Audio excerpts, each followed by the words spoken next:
Sejam muito bem-vindos ao primeiro check-in, um programa de debate aqui no Publituris TV. Todos os meses vamos discutir a atualidade turística com um painel de convidados residente, caras bem conhecidas do setor: Frederico Costa, administrador do Grupo Visa Beira Turismo, Luís Mor, vice-presidente da TAP, e José Roquete, administrador do Grupo Pestana. Neste que é o primeiro programa, vamos discutir o estado do turismo em Portugal. Frederico, comece por si. Sabem-se agora os resultados de 2014, que apontam para o melhor ano de sempre, e eu pedi-lhe que comentasse estes resultados. Os resultados são um facto, não é? Os números estão lá. E, portanto, acho que para fora e para a economia real, para a sociedade, acho que este ano, de facto, bateu recordes e, portanto, os números estão lá. São crescimentos de 2 dígitos, o Governo tem-se vanglorizado e bem, vanglorizado o setor e bem dos resultados, acho que está todo o setor de parabéns, portanto, para fora tudo bem. Obviamente que, não querendo manchar os resultados que são positivos, não há dúvida, este o melhor ano de sempre, o melhor ano de sempre, é já uma adjetivação que se tem vindo a falar durante muito tempo, vem-se tendo, felizmente, vem-se renovando, e ainda bem, depois principalmente uns anos complicados, mas há algumas coisas que me preocupam e eu vou salientar talvez uma que me preocupa e que também é um grande desafio para 2014, que é, apesar de, e é um facto, das dormidas, das receitas, dos proveitos, o RevPAR está a crescer e, portanto, são factos e temos de estar todos orgulhosos desses factos, preocupa-me aqui um pouco, na parte da hotelaria, a taxa de ocupação. Obviamente que é só um dos critérios, mas se nós olharmos, por exemplo, tive a oportunidade de ver ainda há uns dias atrás os análises, os números do INE, do Instituto Nacional de Estatística, até novembro, que é o que estava disponível, outubro, nós vemos que a taxa de ocupação apenas cresceu 1,9% em Portugal. No centro, onde o meu grupo está instalado, cresceu 0,5%. No Alentejo, decresceu 1,3%. Ou seja, nem tudo é uma maravilha. E isto é, ao mesmo tempo, uma chamada de atenção para nós todos, como é óbvio, não é? Mas é também um bocadinho, eu diria também, um objetivo para 2015, que para onde é que estão a ir? Ou seja, nós temos a ter mais gente, mais turistas, melhores receitas globais, portanto, globalmente o turismo está a crescer, mas a verdade é que estes turistas estão a ir para outros lugares, não é? Ou não estão, ou melhor, eu costumo dizer que a taxa de ocupação representa aqui um critério interessante, que é o líquido, não é? Entre o crescimento da oferta e o crescimento da procura. E a verdade é que se as taxas de ocupação, apesar do crescimento da procura serem monumental, as taxas de ocupação na hotelaria, nos empreendimentos turísticos, é pequena. Crescimentos de 1%, ou de crescimentos, como no caso do Alentejo, por exemplo, não é uma boa notícia. Portanto, temos aqui um grande desafio para 2015, que é não só termos e mantermos estes grandes resultados que estamos a ter ao nível das dormidas, dos proveitos, que são factos, também ter aqui a noção de que as empresas, e depois podemos falar um pouco sobre isto, sobre os desafios de 2015, se isto está a tocar a todos da mesma forma. A verdade é que nós estamos a ter taxas de ocupação muito fortes, por exemplo, em Lisboa e no Porto, não é? Crescimentos muito fortes, mas não estamos a ver isso para o resto do país, ou pelo menos para regiões como o interior do país. Mas isso falaremos depois. Bem. Luís Mor, a TAP aqui desempenha um papel importantíssimo no que ao turismo diz respeito, trazendo turistas, como nós sabemos. 2014 também foi um ano bom para a TAP. Foi. Nós tivemos um crescimento de 6,6% em número de passageiros esse ano aqui em Portugal.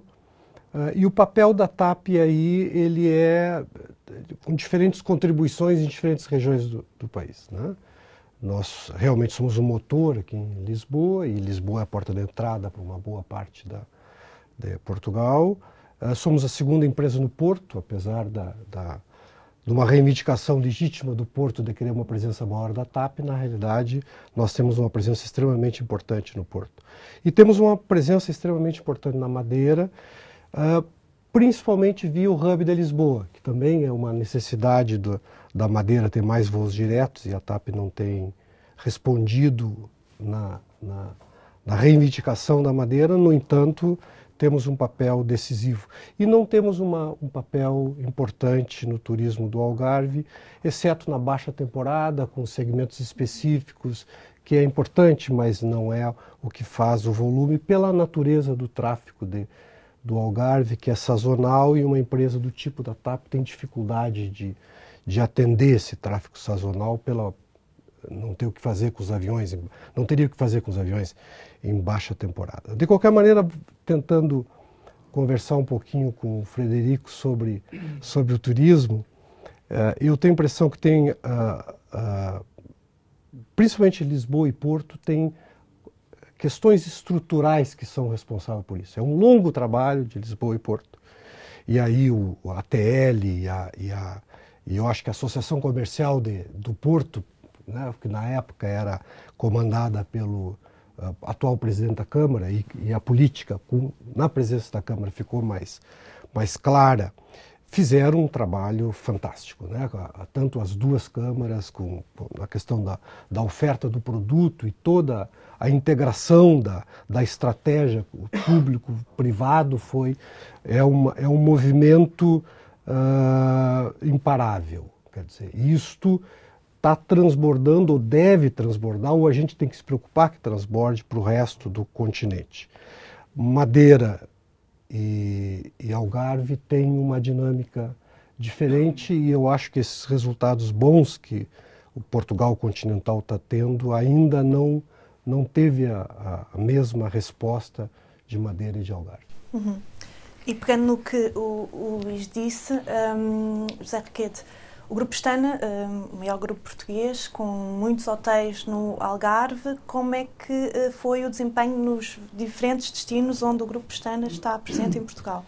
Sim, veja, eu sem dúvida nenhuma, enfim, aquilo que o Frederico disse é a realidade. Os números globalmente são bons e, quanto a isso, acho que não vale a pena também perder muito mais tempo. Foi um bom ano turístico. 2013 também tinha sido um bom ano turístico, ou seja, também é importante dizer isso. Não foi um bom ano turístico depois de um péssimo ano turístico. Portanto, há aqui um percurso. Quais as razões, já lá iremos, porque pode haver aqui algumas razões que nem sempre são muito enaltecidas ou identificadas. O Grupo Pestana tem presença, acho que em praticamente todas as regiões turísticas mais significativas do país. Obviamente uma presença muito forte na Madeira, também uma presença muito forte no Algarve, também em Lisboa e na Costa do Estoril, também no interior e por todo o país, enfim, com as pousadas, e no Porto. Portanto, apesar de tudo, enfim, nos Açores mais tímida, mas ainda assim com uma presença. Apesar de tudo, conseguimos ter um panorama global. Assim, em termos muito genéricos, apesar de ter havido uma melhoria global, houve algumas situações que acho que devem ser destacadas, que é, sem dúvida nenhuma, o Algarve beneficiou bastante com aquele excesso de procura que foi desviado de outros destinos, como aliás a Espanha também beneficiou. Já lá iremos esse tema, que acho que é um tema bastante importante e ao mesmo tempo um pouco polémico, porque uma coisa é reconhecer os méritos do turismo em Portugal, outra coisa é reconhecer que parte deste sucesso pode ter vindo de fatores externos. Já lá iremos. A Madeira teve uma surpresa bastante positiva com os mercados escandinavos. Mais importante do que este facto em si mesmo foi talvez pensar que realmente há muito trabalho a fazer em alguns mercados que já são de certa forma tradicionais e que têm um potencial de contribuição muito maior do que aquele que nós temos explorado. Lisboa, como o Luís disse e com toda a razão, eu julgo que há aqui começam-se a ver resultados de uma estratégia que foi implementada. Não é a estratégia perfeita, mas a verdade é que está a dar resultados bastante positivos. Mas em relação a Lisboa é preciso também ter a noção do seguinte: quando nós comparamos Lisboa com as principais capitais europeias, desde logo com as principais não podemos comparar, porque o turismo na Europa tem 3 ou 4 cidades que ocupam a posição de topo, que são de outro planeta. Não tem nada a ver, não faz sentido comparar Lisboa com Paris ou com Londres ou mesmo com Amsterdão. É outro campeonato, digamos assim. Isso é Champions League. Depois há uma segunda divisão. Neste momento Lisboa começa a entrar na segunda divisão, é disso que se trata, porque Lisboa estava na terceira divisão. Estou a falar, não estou a falar do meu amor por Lisboa, não é? Estou a falar da performance de Lisboa, dos tais números frios. Lisboa estava na terceira divisão do turismo europeu, em termos de performance. E neste momento o que está a acontecer é que está a passar para a segunda divisão, mas está apenas a passar. Neste momento está no ponto de entrada da segunda divisão, ou seja, dentro da segunda divisão temos talvez umas 10, 15 cidades que ainda ultrapassam Lisboa em performance turística.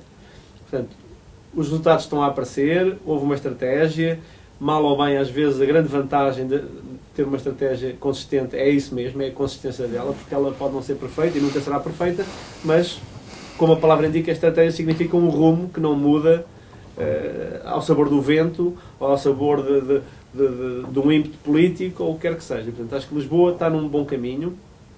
Julgo que Lisboa deve ter a ambição de se comparar, de ter como benchmark algumas cidades, e eu identificaria claramente Barcelona como um bom exemplo de uma cidade com a qual Lisboa se deve ter a ambição de se comparar. Porquê? Porque é uma cidade que, em termos de localização geográfica, não é tão diferente assim, e é uma cidade que conseguiu ter uma estratégia para os vários segmentos de mercado ao longo dos 12 meses do ano, que tem funcionado bastante bem e faz com que Barcelona tenha superado Madrid com grande facilidade, e julgo que Lisboa tem a ambição, deve ter a ambição de se comparar com uma cidade como essa. Portanto, em termos das grandes regiões, eu diria isto. Em relação ao Alentejo, eu acho que o Alentejo, enfim, eu sou um apaixonado pelo Alentejo, gosto muito, mas é bom ter a noção que o Alentejo é um destino turístico ainda incipiente, no sentido que tem pouca oferta, se formos ver quantas camas de qualidade tem, ainda não é muito significativo, e como tal, nunca vai ocupar um panorama ao nível do volume de turismo, como tem Madeira e o Algarve. E, portanto, desculpe, com certeza que tem um espaço de desenvolvimento natural, mas a verdade é que também houve alguma oferta que foi aparecendo, oferta nova, o que faz com que muitas vezes, se calhar, o impacto na taxa de ocupação não seja tão interessante assim.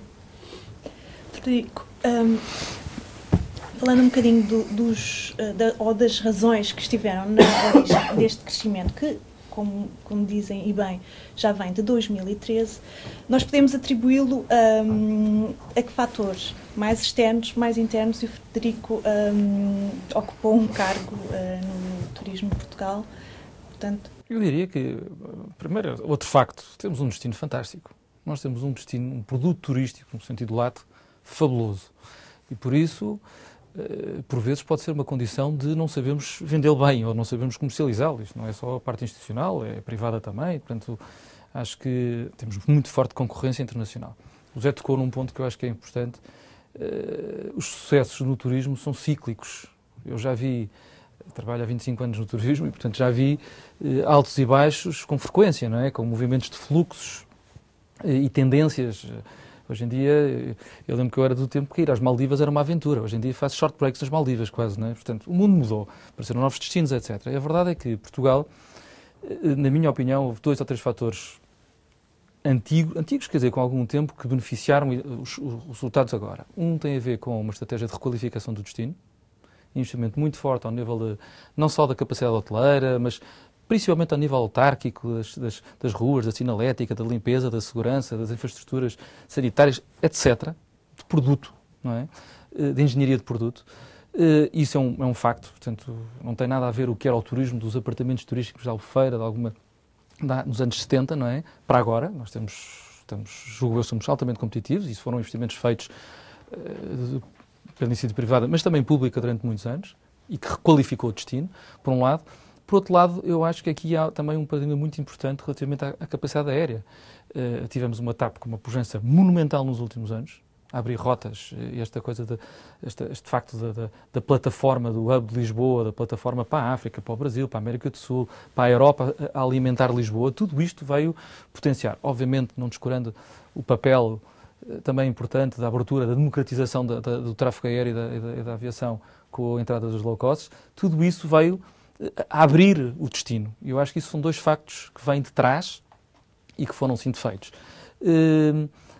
Eu penso que, ultimamente, Portugal também acordou para uma capacidade mais comercial das próprias empresas. Eu acho que isto não se via há muitos anos atrás. As pessoas vinham cá, os operadores, comprar-nos. Hoje em dia, Portugal vende-se lá fora. E isso é muito importante. E o terceiro facto, o Zé aflorou, que quer dizer, é um facto, são fluxos, isto ainda bem que é assim, e que são os movimentos de fluxos e dos grandes fluxos devido a questões de segurança, ou questões de terrorismo, ou outras questões, não é? Da gripe das aves, ou o que quer que seja. E aqui tivemos uma primavera árabe que veio, de facto, beneficiar destinos como Espanha, como Portugal. Agora, há uma facto a salientar também, uma razão que Portugal, apesar de tudo, soube aproveitar um pouco melhor, não é? Do que, por exemplo, Espanha ou outros destinos, estas movimentações ou estes redirecionamento de fluxos. E aí acho que tivemos à altura do desafio de saber aproveitar estes redirecionamentos. E, portanto, eu acho que isso é um ponto.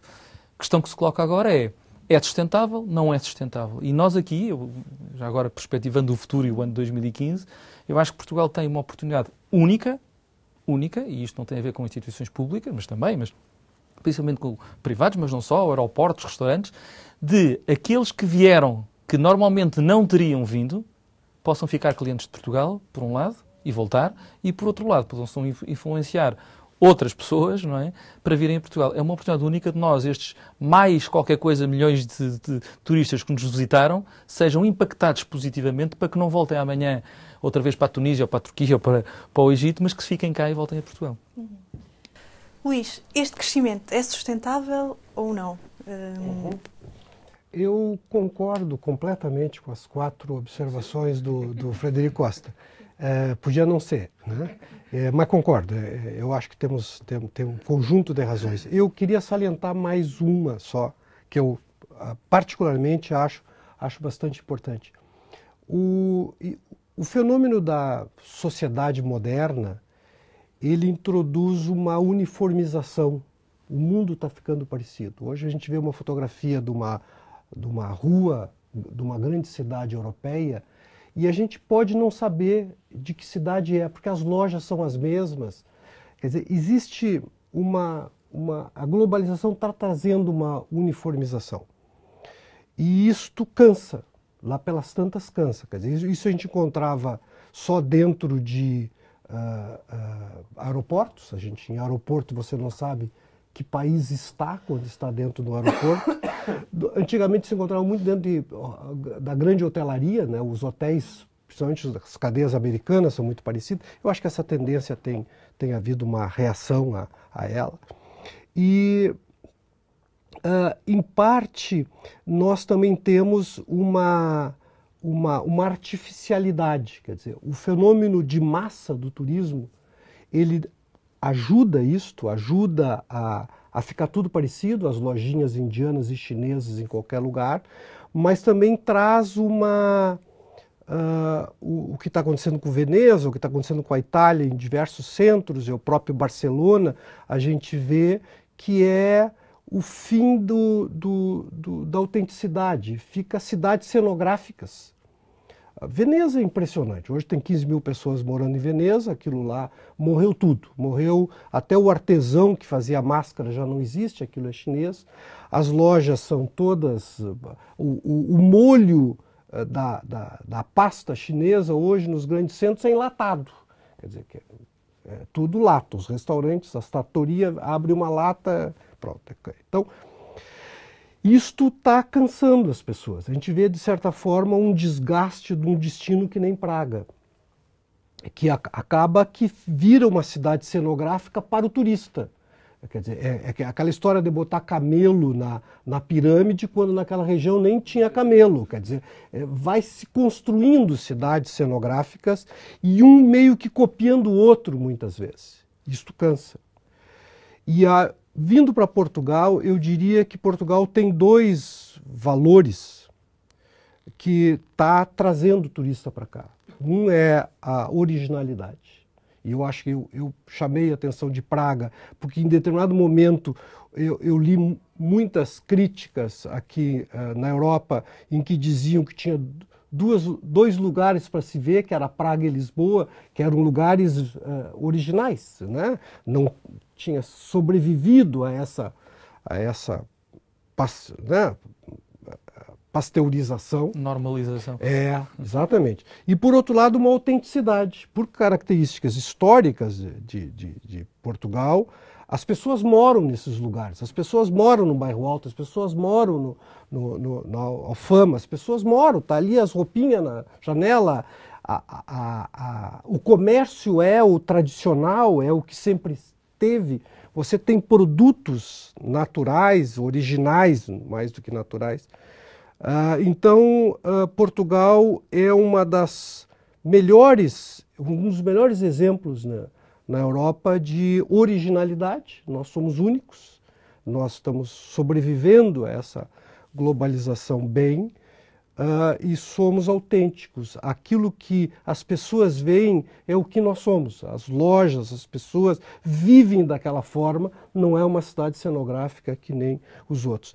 E existe uma percepção muito clara, principalmente eu sinto isso em Lisboa e Porto, que é os lugares onde que essa ameaça poderia ser mais séria, muito forte de preservar essa originalidade. O que está acontecendo em Lisboa, a Lisboa está se tornando uma cidade cada vez mais bonita, recuperando e mantendo as suas características. O Porto, o próprio presidente da Câmara chamou os proprietários de imóveis que estava havendo pressão para tirarem aquele comércio tradicional e disse assim, olha, não vai acontecer isso porque eu não vou deixar. Quer dizer, existe uma preocupação que muitas vezes chama-se sustentabilidade ou qualidade, mas existe uma preocupação de manter a originalidade da cidade. Então, enquanto a gente puder resistir a esse lado perverso do turismo, que é uma certa capacidade de destruição, existe esse lado quando não é devidamente cuidado, né? E acho que eu não estou vendo isso como uma ameaça. Eu vejo que essas são as grandes forças de Lisboa e Porto e de Portugal, e por isto que eu não tenho o menor receio de que esse movimento não vá continuar acontecendo. Eventualmente, nós sempre vamos ter que ter algum cuidado com o quarto item que o Frederico falou, que nós vivemos num mundo instável, né?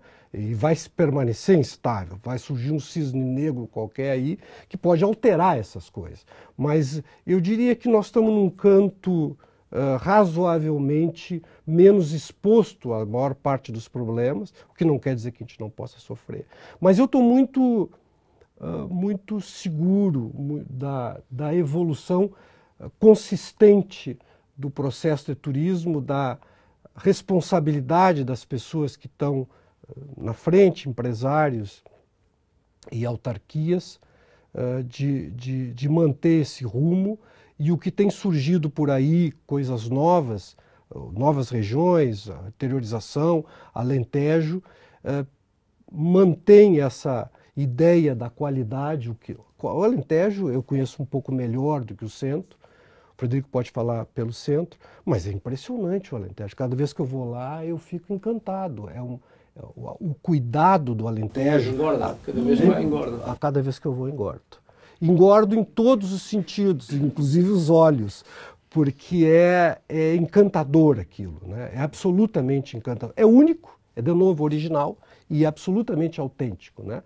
Então, o futuro do turismo em Portugal é brilhante. Eu não tenho nenhuma... eu diria assim, hoje já é uma certeza. Zé, a nossa conversa está muito centrada em Lisboa e Porto, que são destinos que se evidenciam, mas... Ele agora vai falar sobre Viseu. Mas será este mesmo um desafio do turismo em Portugal? É colocar todos os destinos, não diria ao mesmo nível, mas com um destaque maior do que existe atualmente? Porque as atenções estão muito centradas em Lisboa e no Porto. Não? É normal porque Lisboa é a porta de entrada para, como sabe, enfim, os fluxos turísticos mundiais e, sobretudo, falando na Europa, não é? É bom também só clarificar aqui um pouco. Na Europa, o turismo é essencialmente intra-europeu. Ou seja, o grosso do turismo na Europa é europeu. Claro que existe o turismo americano, claro que cada vez mais vai haver o turismo asiático, mas o essencial do turismo que alimenta o aparelho produtivo do setor turístico na Europa é intra-europeu. Isso é um facto também. E, obviamente, Lisboa, sendo, digamos, um segredo, mais ou menos, não é? Um best kept secret da Europa e tal, naturalmente que beneficiou bastante deste bom momento do turismo na Europa, e Lisboa, porque é a porta de entrada, beneficiou com isso, não é?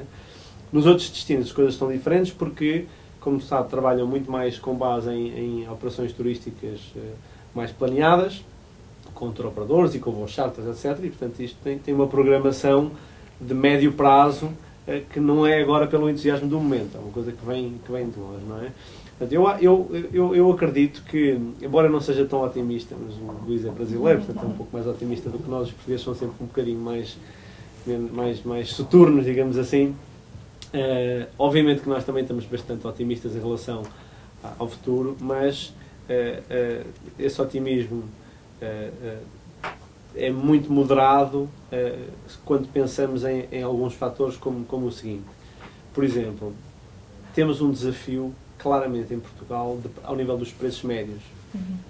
Quer dizer, o nosso produto é magnífico, Portugal é original, tem diversidade, a tal diversidade concentrada de que sempre se falou, porque realmente num raio de 100 km conseguimos ver coisas absolutamente diferentes. É autêntico, Lisboa é autêntica, não é? Portanto, temos essas características todas que justificam procura, não é?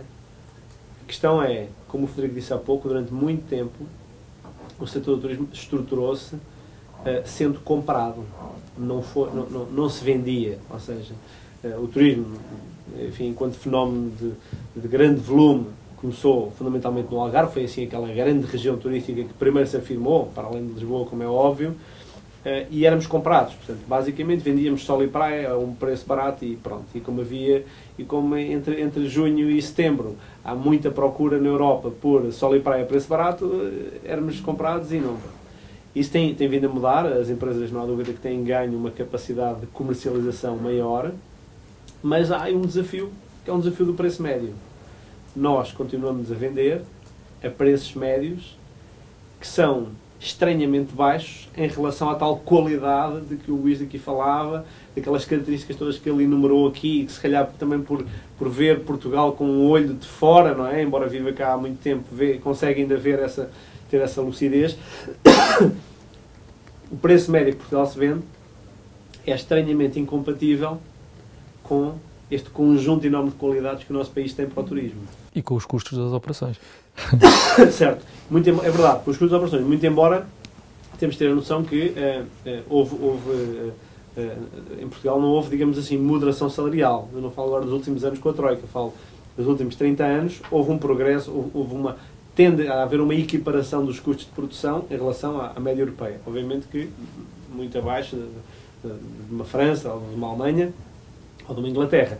Mas ainda assim, enfim, eu diria que nós conseguimos realmente fazer, isso é talvez a parte interessante, e por isso aí é que eu acho que está a força do turismo português, é que nós, já como país do euro, portanto só vendemos em euros, não temos a moeda, não podemos desvalorizar o nosso produto turístico como pode fazer uma Turquia, por exemplo, não é? Ao nível da cambial. Portugal tem sido estranhamente competitivo, apesar de enfim, ter custos de produção que, apesar de tudo, subiram com a adesão de Portugal à União Europeia, e ainda assim com preços médios que me parecem insuficientes. Se nós formos ver quantas pessoas em Lisboa dormem em Lisboa por dia e pagam mais do que, vamos dizer, 250 euros para dormir, não sei, eu ia arriscar-me a dizer talvez umas 100, umas 200, não são 500. Portanto, isso mostra como é que, apesar de tudo, nós temos um produto tão bom para vender e, ainda que tenhamos ganho uma capacidade de comercialização mais forte nos últimos anos, continuamos a vender a um preço barato. Isto não é administrativo, isto aqui não é. Então, em 2015 vamos subir os preços, porque não é assim, porque nós estamos em concorrência direta com outros destinos que também o fazem. Mas isto para dizer, eu acho que para mim talvez o maior desafio que nós temos em Portugal é um desafio que tem a ver com qualificação do produto e conquista do preço médio. Se nós conseguirmos ir qualificando o produto, isto não se faz de um ano para o outro, como eu dizia há pouco, é preciso uma estratégia e é preciso fazê-lo de uma forma consistente ao longo de 10 anos. Não tem a ver com o ciclo governamental, não tem a ver com nada, tem a ver com um plano de longo prazo. Qualificação e conquista do preço médio. A qualificação consegue-se como? Afirmando essa autenticidade aqui que o Luís falou. E sabendo explorar isso e mostrar isso de uma forma inteligente, original, agressiva, não é?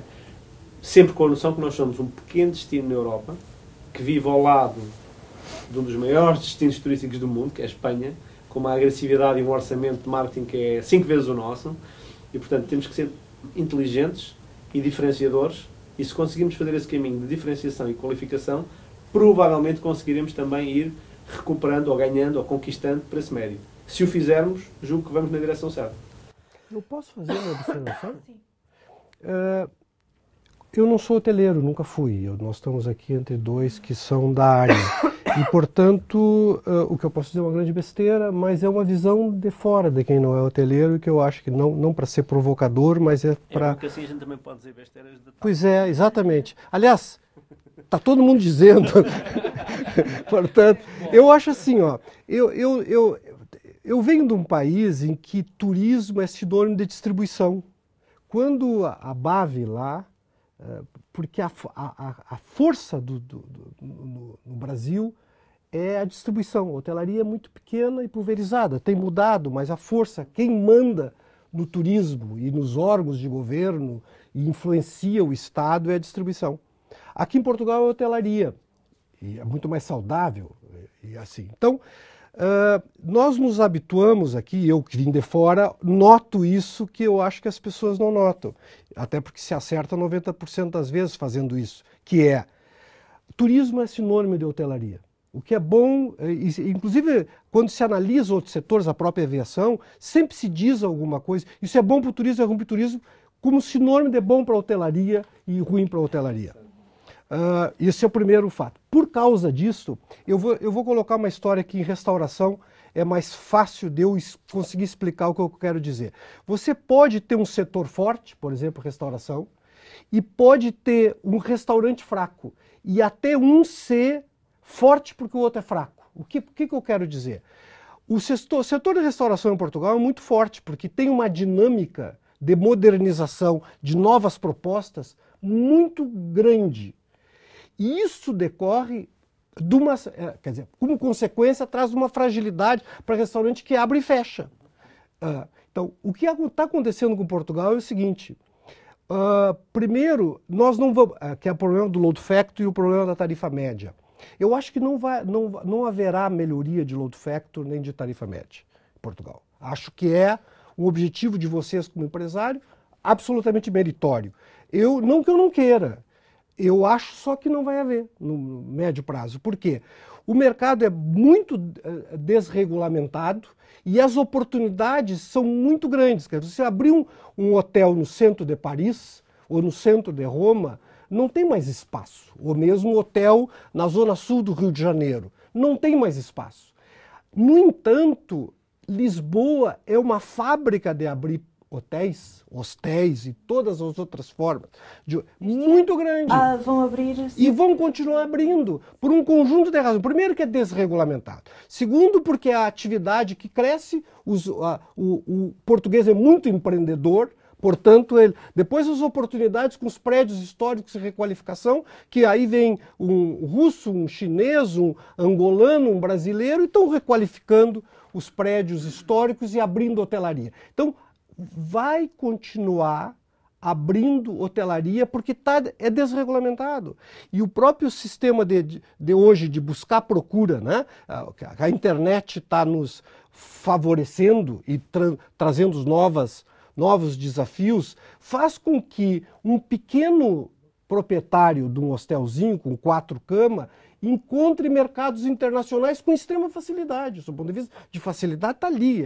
Eu converso com proprietários de apartamento do Algarve, eu tenho alguns amigos, o país é pequeno, eles vendem para gente que eles nem imaginavam para países que eles não imaginavam que existiam, e mantém o verão todo aquilo lotado. Então existe uma desregulamentação, uma oportunidade imensa.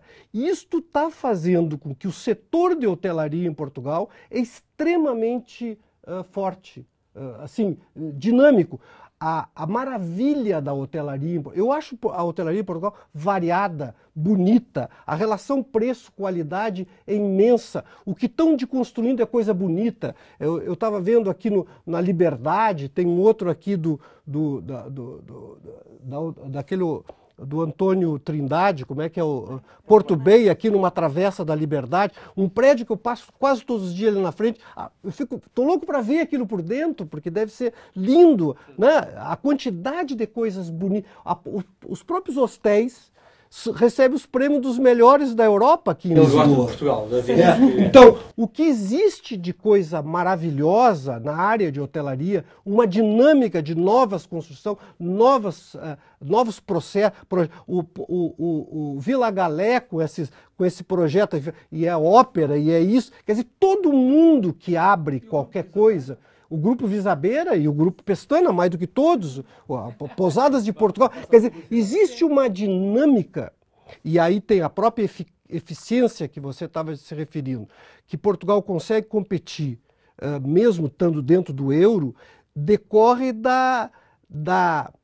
dessa dinâmica que obrigou o empresário de hotelaria português a ser muito bom, tanto que vai para fora. Porque, veja só, o empresário português que fosse para o Brasil, ou para Angola, ou para Moçambique, ou Cabo Verde, mas o Pestana é atrevido, ele vai para Londres, ele vai para Nova York, ele vai para ele vai para onde está a competição. Por quê? Porque existe um know-how de gestão hoje em Portugal, decorrente dessa dinâmica. Então eu acho assim, o turismo é forte, o turismo vai continuar forte, o setor de hotelaria é extremamente dinâmico e forte, e não sei se todo mundo vai ganhar dinheiro ou se vão ter facilidade para ganhar dinheiro. Essa é a grande questão. Mas eu queria era separar as duas coisas. Uma coisa é vocês conseguirem tarifa média boa, e acho que tem que conseguir. Vocês olhando para a aviação é mais fácil. Quer dizer, não é uma maravilha abrir Portugal para todas as low cost, não é uma maravilha para a TAP, mas é bom para atividade. É mais nesse sentido. Então, é isto. A TAP pode até tá se saindo bem nesse processo, mas poderia não estar se saindo bem. Ou, em compensação, podia estar muito melhor se não tivesse essa abertura toda, né, no sentido da sua lucratividade. No entanto, o setor de trazer... Ganhou. O setor de aviação como um todo, o setor de trazer gente ganhou. E o turismo é mais do que só hotelaria, né? Ele é hotelaria como um todo, mas não é o E eu vejo no discurso o discurso público de Portugal é um discurso de hoteleiro, não é um discurso de turismo. Eles estão preocupados o tempo todo com tarifa média de hotel. E nunca vi eles preocupados com a tarifa média de avião. Quer dizer, e vamos combinar. Porque nós queremos que seja baixa, porque exatamente. Mas é justo que a hotelaria queira isso. É justo que a hotelaria queira isso. E eu podia dizer o inverso, só para concluir, que eu adoro a tarifa média do hotel baixa, porque eu trago mais gente. Né? Para concluir, porque já não temos muito tempo, ia pedir a cada um de vocês, e porque já começámos a falar dos desafios, mas muito rapidamente, desafios para 2015 e para o futuro, no fundo. Eu acho que Portugal atravessou uma fase grande de constituir-se como destino turístico, modernização, etc., de afirmação, de promoção, de resultados, de sucesso. O próximo, acho que temos vindo a falar sobre isto, a aflorar, que é a rentabilidade. A rentabilidade das empresas não se cria por decreto, não é o Estado que a vai fazer. Há uma série de movimentos que têm que ser pensados e que têm que ser executados, mas a verdade, a rentabilidade das empresas está em...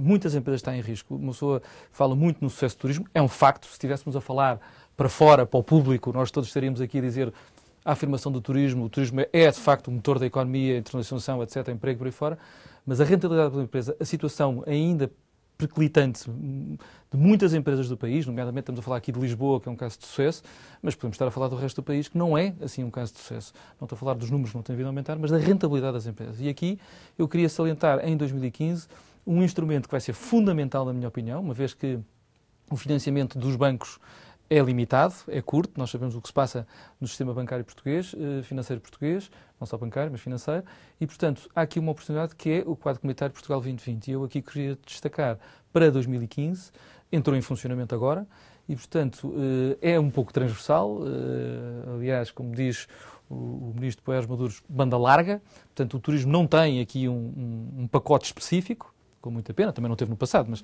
já teve no passado, mas não no passado. Exato. Verdadeiramente aqui é Portugal 2020, financiamento à atividade turística, acho que vai ser um grande instrumento, eventualmente, para tentar aumentar esta rentabilidade. Luís, 2015, privatização da TAP é um dos temas que vai estar na agenda do turismo também. Eu não queria falar especificamente sobre a privatização em si, a dinâmica dela, porque eu estava me dando conta outro dia que teve uma época aqui nesse país que quando queriam falar sobre TAP, ou saber alguma coisa, ou saber alguma coisa do setor de aviação, perguntavam para nós, mas agora futebolizou e todo mundo entende TAP, portanto eu não preciso falar dessa dinâmica. Mas eu chamo a atenção, qual é o desafio para nós? O desafio é, entrando dentro desse contexto, que tem sido de muito barulho, e também muitas limitações do ponto de vista operacional, porque a gente fica engessado nesse período de privatização. O nosso desafio é manter o foco no cliente, no negócio, na operação, continuar se desenvolvendo, crescendo. Então, no meio dessa história toda, e torcer para que isso tudo se conclua de uma forma positiva, o mais rápido possível, porque o nosso negócio é transportar passageiro e não podemos viver dessa forma de fazer política o tempo inteiro, com sindicatos fazendo política, com os políticos fazendo política, com o povo todo emocionado ou exacerbado com relação a esse processo que eu compreendo e aceito, mas que espero que seja rápido para permitir que a gente volte a fazer aquilo que a gente tem que fazer. José, para terminar, 2 minutos para dizer o que é que vai marcar 2015 no que ao turismo diz respeito. Bom, eu antes já vou a esse tema de 2015, Sim. Só 2 temas que nós falámos aqui que me parecem muito importantes de salientar. Sim. Um é o tema da sazonalidade. Nós não falámos aqui, mas sempre tem sido nos últimos anos, enfim, nas últimas décadas, desde que o turismo começou a profissionalizar e a ganhar uma dimensão significativa na nossa economia, este é um dos desafios mais importantes que nós temos, é o desafio da sazonalidade.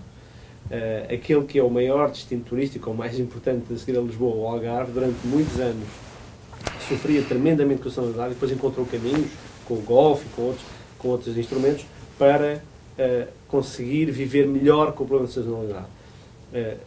Se conseguirmos ser inteligentes o suficiente de encontrar respostas para a sazonalidade, certamente chegaremos à rentabilidade que o Frederico falava mais depressa. Se calhar não através do ganho do preço médio, mas se eu ganhar através da ocupação, chego lá da mesma forma. Portanto, acho que o tema da sazonalidade é um tema sobre o qual eu diria até que não se pensa o suficiente. Nós estamos sempre a pensar em ir buscar os mesmos clientes aos mesmos mercados nas mesmas alturas e nem sempre pensamos sobre como é que podemos fazer diferente durante os outros 6 ou 9 meses do ano, em que temos uma margem de manobra enorme e continuamos a não dar a devida atenção a esse potencial de rentabilidade que está ali guardado. Não é fácil, é preciso puxar pela cabeça, é preciso ter a inteligência de criar produtos novos e também diferenciadores, mas é essencial fazê-lo. O desafio da sazonalidade é essencial. Segundo, em relação aos mercados externos, e depois já lá vamos em relação ao desafio, nos mercados externos acho que é muito importante nós termos a noção, por exemplo, do seguinte. Portugal hoje capta mais ou menos 1% dos alemães que viajam para fora da Alemanha. Muito pouco. É bom, eu não me canso de repetir isto a mim próprio, que é, nós conseguimos tirar uma fatia que equivale a 1% de todos os alemães que querem sair da Alemanha para gastar dinheiro fora do país deles. 1%. Não é 10%. Ou seja, se nós tivermos uma estratégia para duplicar os alemães, só duplicar os alemães, já era excelente. Mais 1 milhão. Já era excelente. E é um mercado em relação ao qual não é preciso fazer grandes descobertas. Ou seja, não temos que abrir grandes linhas novas, grandes rotas novas. Já há os operadores turísticos, já há os voos, há o conhecimento do destino, a marca Portugal é conhecida, gastaram-se milhões de euros em promoção durante décadas naquele país. Bora duplicar os alemães, em vez de ficar só preocupado em buscar mais um segmento novo. Nada contra os novos mercados emergentes, claro, é importantíssimo. Hoje em Lisboa temos um mercado de brasileiros que não tínhamos nem pouco mais ou menos há 10 anos e eu vejo no Pestana Palace o nosso primeiro cliente estrangeiro é brasileiro. Excelente os mercados emergentes, mas há mercados que estão aqui ao lado e que têm um potencial de contribuição enorme e que nós não exploramos devidamente. Por último, em relação ao que me perguntou, 2015, eu acho que é um fator, mais uma vez, é um fator externo, é próprio dos países pequenos como nós, que estamos sempre mais à mercê desses fatores externos, e eu julgo que o eco daquilo que nós começamos por chamar a Primavera Árabe, não é? E que hoje é uma coisa que já ganha contornos bastante diferentes e em alguns lugares até um bocado preocupantes, não é? Isto é uma coisa que parece que veio para ficar, que instala sentimentos como medo e insegurança no coração do turista, que são coisas que são grandes fatores limitativos ao desenvolvimento do turismo, e não que nós vamos ganhar com a miséria dos outros, mas Portugal tem sem dúvida nenhuma aqui uma oportunidade, porque Portugal é um país seguro, é um país que tem uma tradição de hospitalidade e de abertura até às outras culturas, não é? Em Portugal, judeu e árabe convivem facilmente, faz parte da nossa cultura. Nós somos uma mistura de judeus e de árabes e de comerciantes do mundo inteiro. E, portanto, Portugal tem esta especificidade cultural que faz com que seja um destino onde, digamos, quase que todos se sentem bem, não é? E, portanto, acho que Portugal tem aqui uma oportunidade muito grande, porque, inevitavelmente, 3 grandes concorrentes de Portugal, enfim, em relação ao fluxo turístico, obviamente, do Egito, a Tunísia e a Turquia, de Portugal e de Espanha e de muitos outros países, estão neste momento num momento de muita fraqueza. E por isso é essencial saber aproveitar este ciclo, da mesma forma que depois há outros ciclos que que são desvantajosos para Portugal e com os quais nós temos que saber viver. Neste momento é vantajoso e há que saber aproveitar, não numa lógica, obviamente, de, como eu disse há pouco, de beneficiar da miséria alheia, mas numa lógica de conquistar uma cota de mercado com o tal produto autêntico e com isso fidelizar esses clientes que daqui em diante poderão passar a vir mais para Portugal. Muito bem. Terminamos com uma mensagem otimista. Isso é que é preciso. Exato. Meus senhores, muito obrigada por terem aceito o desafio. Nós vemos-nos no próximo mês para discutir e debater mais temas da atualidade turística. Quanto a si, já sabe, acompanhe-nos todos os meses em publituris.pt. Obrigada.